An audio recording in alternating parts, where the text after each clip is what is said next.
মোৰ প্ৰফাইল পিকচাৰত এই কাপোৰযোৰ পিন্ধি ফটো কপি দি থৈ দিয়া আছে আৰু সেই কাপোৰ ফটোকপি দেখি মানে কেইবাগৰাকী বাইদেউ কৈছে যে কাপোৰযোৰ এবাৰ ভালকৈ ওচৰৰ পৰা খুলি দেখুৱাবচোন এনেকৈ বুলি কৈছে।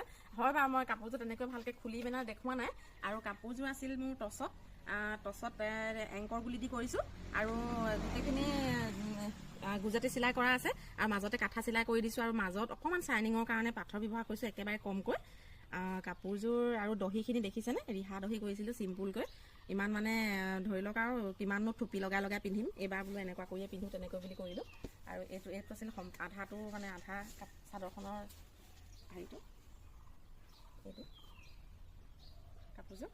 তাৰপিছত আৰু এই ডিজাইনটো মই মানে নিজে হাতেৰে আঁকি বনাই লোৱা দেই, ক'ৰবাৰ পৰা লোৱা নহয়, একদম নিজে হাতেৰে মানে এনেকুৱা ডিজাইনতে কৰোঁ বুলি ভাবি বনালোঁ।